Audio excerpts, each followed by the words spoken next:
नमस्कार दोस्तों, आप सभी का स्वागत है। तो दोस्तों, आज का कहानी का शीर्षक है इंसान की कीमत।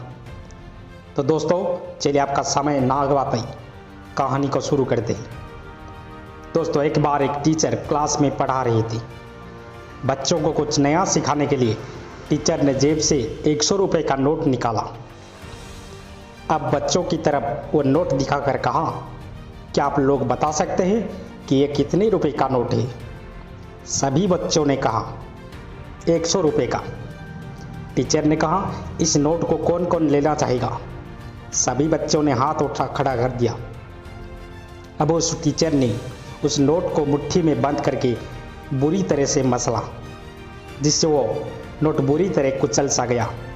अब टीचर ने फिर से बच्चों को नोट दिखाकर कहा कि अब यह नोट कुचल सा गया है, अब इसे कौन लेना चाहेगा?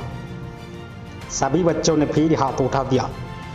अब उस टीचर ने उस नोट को जमीन पर फेंका और अपने जूते से बुरी तरह कुचला। फिर टीचर ने नोट उठाकर फिर से बच्चों को दिखाया और पूछा कि अब इसे कौन लेना चाहेगा? सभी बच्चों ने फिर से हाथ उठा दिया। अब टीचर ने कहा कि बच्चों, आज मैंने तुमको एक बहुत बड़ा पढ़ाया है। ये 100 रुपये का नोट था।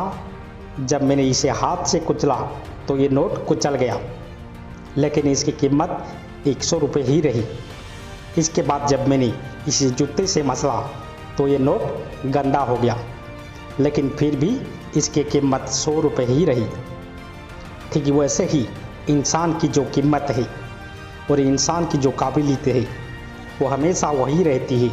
आपके ऊपर चाहे कितनी भी मुश्किलें आ जाए, चाहे जितनी भी मुसीबत की धूल आपके ऊपर गिरी, लेकिन आपको अपनी कीमत नहीं गंवानी है। आप कल भी बेहतर थे और आज भी बेहतर है। तो दोस्तों, आशा करता हूँ कि कहानी के माध्यम से आपको बहुत कुछ सीखना होगा। तो दोस्तों, आपका कीमती और अमूल्य समय देने के लिए आपको बहुत बहुत दिल से शुक्रिया।